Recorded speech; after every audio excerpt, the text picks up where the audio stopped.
Aming poong may kapal, sa umagang ito, kami po ay taus-pusong nagpapasalamat sa panibagong araw, sa buhay at lakas, at sa pagkakataong makapaglingkod sa aming bayan.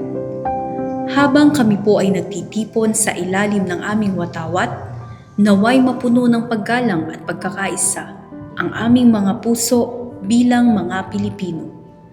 Sa gitna ng kasalukuyang kalagayan ng aming bansa, sa mga hamon ng pagbabago, pagbangon mula sa mga pagsubok at patuloy na paghahangad ng kaunlaran, kami po ay humihingi ng iyong patnubay. Bigyan mo po kami ng malinaw na isipan at bukas na kalooban upang makapaglingkod ng tapat, makatarungan at may malasakit sa kapwa. Basbasan mo po ang Department of Information and Communications Technology.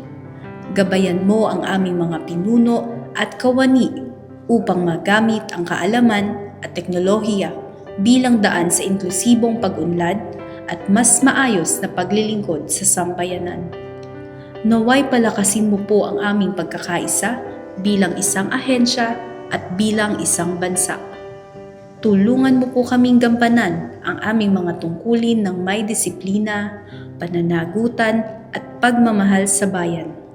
Ingatan mo po kami sa buong maghapon, patatagin ang aming katawan, isipan at kalooban at patnubayan mo kami sa bawat hakbang na aming tatahakin.